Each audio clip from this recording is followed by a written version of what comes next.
Good morning, students. Today we are starting chapter 2 of economics, people as resource.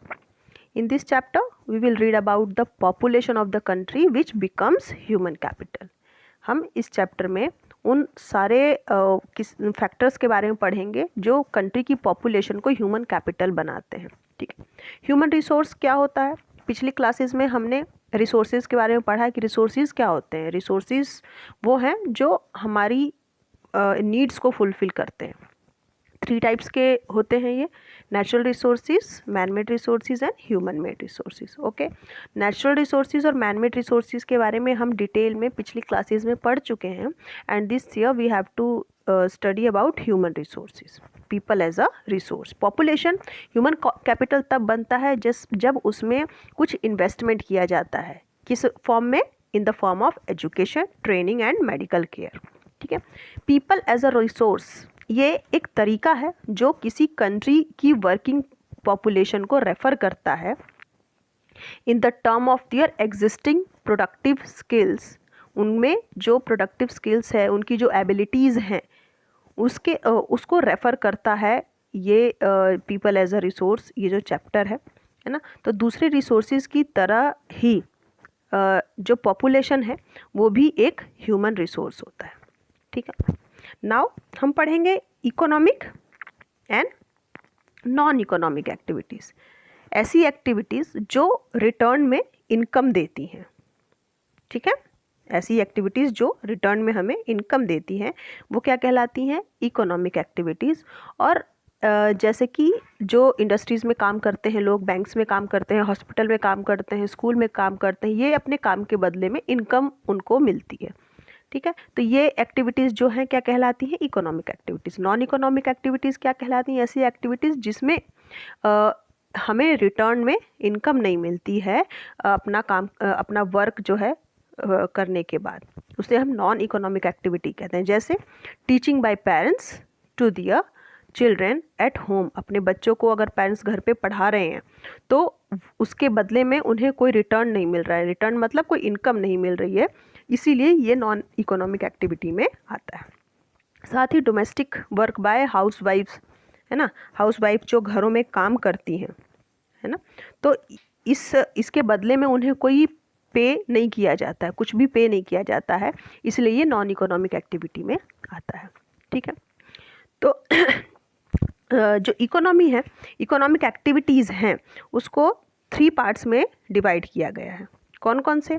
Primary activities, secondary activities and territory activities. ठीक है. तो primary activities क्या हैं पहले हम पढ़ते हैं.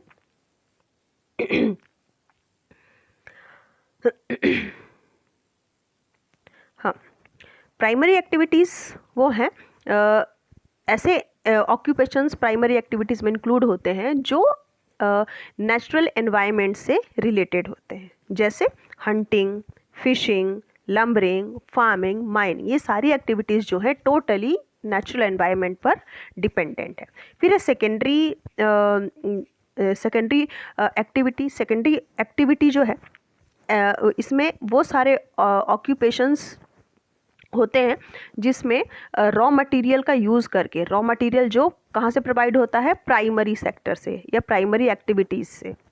जो रॉ मटेरियल मिलता है उससे मैन्युफैक्चर करके गुड्स फिनिश किए जाते हैं, गुड्स बनाए जाते हैं. वो सेकेंडरी एक्टिविटी में इस तरह के एक्टिविटीज़ इन्वॉल्व होती हैं. For example manufacturing of clothes from cotton and sugar from sugarcane. ठीक है. तो कॉटन ग्रो करना ये प्राइमरी एक्टिविटी का पार्ट है, जबकि उस कॉटन से इंडस्ट्रीज़ में उससे क्लोथ्स बनाना ये सेकेंडरी एक्टिविटीज़ का एक पार्ट है. शुगर केन ग्रो करना ये फार्मिंग एक्टिविटी है जो कि प्राइमरी एक्टिविटी का एक पार्ट है, जबकि शुगर बनाना इंडस्ट्रीज़ में ये सेकेंडरी एक्टिविटी का काम है. तो ये जो है सेकेंडरी एक्टिविटी जो है टोटली किस पर डिपेंड होती है? अपनी एक्टिविटी के लिए प्राइमरी सेक्टर पर डिपेंड होती है. ठीक है. थर्ड है टेरिटरी एक्टिविटी. ठीक है. टेरिटरी एक्टिविटी क्या होती है? टेरिटरी एक्टिविटी या थर्ड एक्टिविटी, है ना, ये इसमें वो सारी सर्विसेज और ऑक्यूपेशंस कंसिस्ट होती हैं जो प्राइमरी और सेकेंडरी एक्टिविटीज़ को सपोर्ट करती हैं, है ना. एक सब्सटेंशियल अमाउंट में सर्विसेज प्रोवाइड कराती हैं। For example transport, communication, health, education, ये सब टेरिटरी एक्टिविटी का पार्ट है जो प्राइमरी और सेकेंडरी दोनों ही एक्टिविटी को सब्सटेंशियल अमाउंट में सर्विस प्रोवाइड कराती हैं और सपोर्ट करती हैं। ठीक है, अब हम पढ़ेंगे division of labour between man and women. तो हमारे हिस्टोरिकल और कल्चरल रीजंस हैं हमारी कंट्री के कुछ ऐसे, है ना, जिनके कारण जो हमारी सोसाइटी है यहाँ पर मैन और विमेन के जो एक्टिविटीज़ हैं फैमिली में वो दोनों की अलग अलग होती हैं। लेबर का डिवीज़न होता है दोनों में अलग अलग। विमेन जो है जनरली डोमेस्टिक वर्क को लुक आफ्टर करती हैं, है ना, और उसके बदले में उन्हें कुछ भी पे नहीं किया जाता है। ठीक है, जबकि जो मैन है वो प्रोडक्शन में पार्टिसिपेट करते हैं, है ना, इनकम जो है इनकम लेते हैं, इनकम करते हैं घर के लिए अपनी, और वुमेन जो हैं वो डोमेस्टिक वर्क को देखती हैं और जो मैन हैं वो फील्ड्स में काम करते हैं। जो वीमेन हैं उनको उसके लिए कोई पे नहीं किया जाता है उनकी सर्विस के लिए, फैमिली में जो भी वो सर्विस देती हैं, और हाउस होल्ड वर्क जो वीमेन करती हैं उसको नेशनल इनकम में भी रिकॉग्नाइज नहीं किया जाता है। ठीक है, तो ये लेबर का डिवीज़न होता है हमारी सोसाइटी में मैन और वीमेन के बीच में। Now next is quality of population, है ना। क्वालिटी ऑफ पॉपुलेशन का मतलब ये है कि जो क्वालिटी हमारा, हाँ, जो किसी भी देश की जनसंख्या है ना, वो क्वालिटेटिव कब बनेगी, जब वो लिटरेट होगी, हेल्दी होगी, एजुकेटेड होगी, ट्रेंड होगी, है ना। तो quality of population literacy rate, health पर डिपेंड करता है और व्यक्ति के लाइफ एक्सपेक्टेंसी, उसकी स्किल फॉर्मेशन पर डिपेंड करता है। ठीक है, तो पॉपुलेशन की क्वालिटी जो है अल्टीमेटली डिसाइड करता है कि कंट्री की ग्रोथ रेट क्या होगी। इलिटरेट और अनहेल्दी जो पॉपुलेशन होती है वो इकोनॉमी के लिए सिर्फ एक लाइबिलिटी बनकर रह जाती है। लिटरेट और हेल्दी पॉपुलेशन एक एसेट है किसी भी कंट्री के लिए। ठीक है, हेल्थ एक ऐसी स्टेट है जिसमें कोई भी व्यक्ति कंप्लीटली फिजिकली, मेंटली और सोशली हेल्दी होता है, वेलबींग वेल होता है, उस फिजिकल, मेंटल और सोशल वेलबींग होता है, और उसे हम हेल्थ के रूप में टर्म डिनोट करते हैं इस टर्म को। हेल्थ जो है किसी भी व्यक्ति की उसमें उसकी वर्किंग पोटेंशियल को रियलाइज़ कराती है और उसमें इलनेस से फाइट करने की एबिलिटी प्रोवाइड कराती है उसे। एक अनहेल्दी जो व्यक्ति है वो लाइबिलिटी बन के रह जाता है अपनी फैमिली के लिए, ऑर्गेनाइजेशन के लिए और अपनी कंट्री के लिए। हमारी जो नेशनल पॉलिसी है वो भी हेल्थ फैसिलिटीज़ को इम्प्रूव करने में अपना पूरा योगदान देती है। फिर है एजुकेशन। एजुकेशन जो है वो व्यक्ति की, मैन की या फिर पीपल की थर्ड आई कहा जाता है, तीसरी आँख है व्यक्ति का जो एजुकेशन है। एजुकेशन सिस्टम जो है किसी भी सोसाइटी को बनाती है और साथ ही उस सोसाइटी में जो चिल्ड्रन हैं, बच्चे हैं, उनका फ्यूचर भी बनाती है। ठीक है, एजुकेशन जो है सिटीज़न को बेटर बनाती है। एजुकेशन प्रोडक्टिव फ्यूचर को इंश्योर करती है और साथ ही डिसीजन मेकिंग पावर देती है। ठीक है, फिर इसी के आगे है लिटरेसी रेट। लिटरेसी रेट क्या होता है? गवर्नमेंट के एफर्ट्स के कारण हमारे देश में जो लिटरेसी रेट है वो बढ़ता जा रहा है। पहले जो लिटरेसी रेट था उससे काफ़ी बढ़ करके बढ़ चुका है। लिटरेसी जो है केवल एक राइट नहीं है बल्कि ये सिटीज़न के लिए ज़रूरी भी है कि वो अपनी ड्यूटीज़ को अच्छी तरीके से परफॉर्म कर पाएँ और उनको जो राइट्स मिले उनको प्रॉपरली इंजॉय कर पाएँ। लिटरेसी जो है मेल और फीमेल में अलग अलग है। लिटरेसी का रेट जो है मेल्स में ज़्यादा है और फीमेल्स में कम है। केरला एक ऐसा स्टेट है जहाँ पर हाईएस्ट लिटरेसी रेट है। ठीक है, लिटरेसी रेट जो है 1951 में 18% था, जो कि 2010 और 11 में बढ़ करके 74% हो चुका है। अर्बन एरियाज़ में और रूरल एरियाज़ में ये परसेंटेज अलग अलग है और मेल्स और फीमेल्स में भी ये अलग अलग है। मेल्स में जो लिटरेसी रेट है वो 16.6% है और जो फीमेल से ज़्यादा है, ठीक है। जबकि अर्बन एरियाज़ में ये 16.1% हायर है रूरल एरियाज से, ठीक है।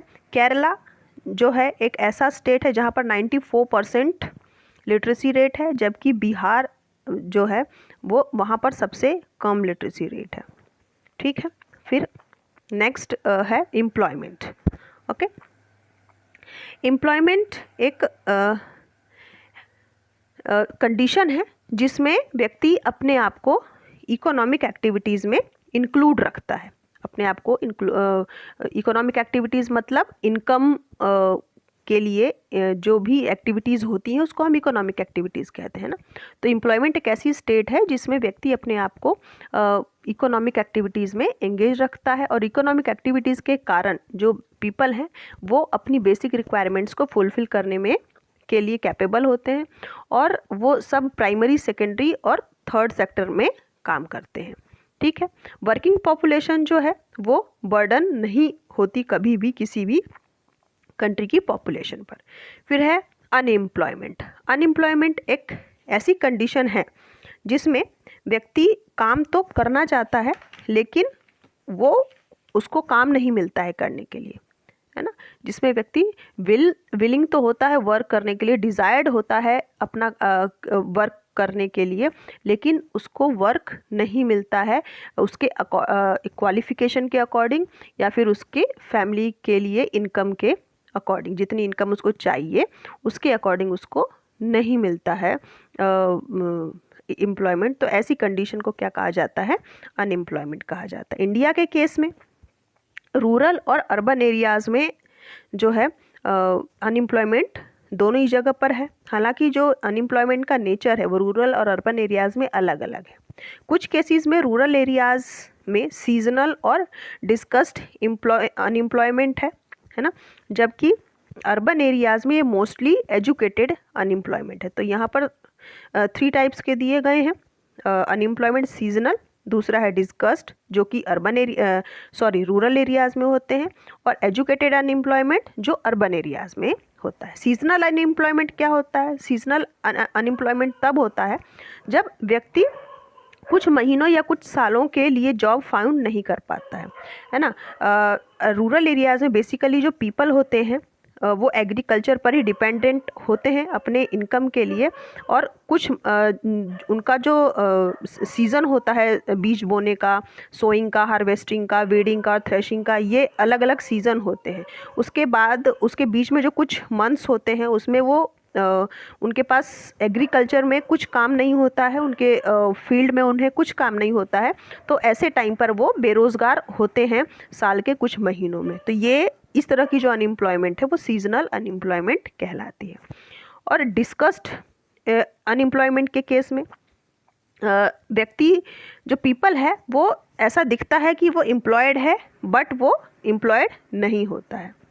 एक एग्जांपल के लिए कोई एग्रीकल्चरल प्लॉट है, अगर उस पे काम करने के लिए केवल 2 लोगों की ज़रूरत है, लेकिन वहाँ पर 8 लोग एम्प्लॉयड हैं, 8 लोग वहाँ पर काम कर रहे हैं। तो इट मीन्स वहाँ पर जो बाकी के 6 लोग हैं उनके वहाँ होने या ना होने से प्रोडक्टिविटी में कोई फ़र्क नहीं पड़ेगा, इसीलिए वो 6 लोग जो हैं अनएम्प्लॉयड माने जाएंगे।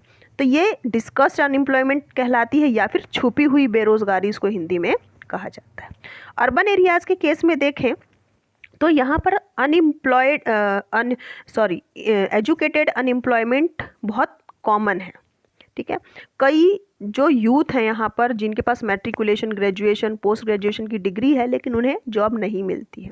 एक स्टडी में ये देखा गया है कि जो ग्रेजुएट और पोस्ट ग्रेजुएट्स में अनएम्प्लॉयमेंट है वो ज़्यादा तेज़ी से बढ़ रही है मैट्रिकुलेट्स के तुलना में, ठीक है।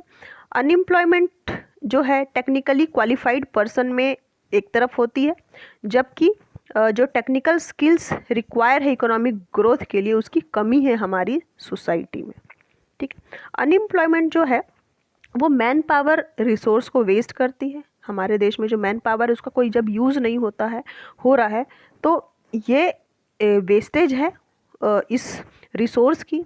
ऐसे जो लोग जो कि किसी भी कंट्री की इकोनॉमी के लिए एसेट होते हैं वो लाइबिलिटी में टर्न हो जाते हैं। अनएम्प्लॉयमेंट जो है इकोनॉमिक ओवरलोड को भी इंक्रीज करती है, और जो डिपेंडेंस है अनएम्प्लॉयड की जो वर्किंग पॉपुलेशन पर, वो बढ़ती जाती है। लाइफ की जो क्वालिटी है एक इंडिविजुअल की सोसाइटी में, वो एडवर्सली अफेक्ट होती है। तो अनएम्प्लॉयमेंट जो है एक डिटर्मिनल इम्पैक्ट करता है इकोनॉमी के ओवरऑल ग्रोथ पर। इंडिया के केस में अगर हम देखें तो स्टैटिस्टिकली जो अनएम्प्लॉयमेंट रेट है वो लो है ना। जो लार्ज नंबर ऑफ पीपल हैं वो लो इनकम को रिप्रेजेंट करते हैं, और प्रोडक्टिविटी जो है एम्प्लॉयड के रूप में काउंट नहीं की जाती है। ठीक है, तो ये था चैप्टर हमारा chapter 2 people as resource. This chapter is completed here. Read this chapter and listen the explanation carefully. After that I will provide you the question answer. Okay, till then, goodbye.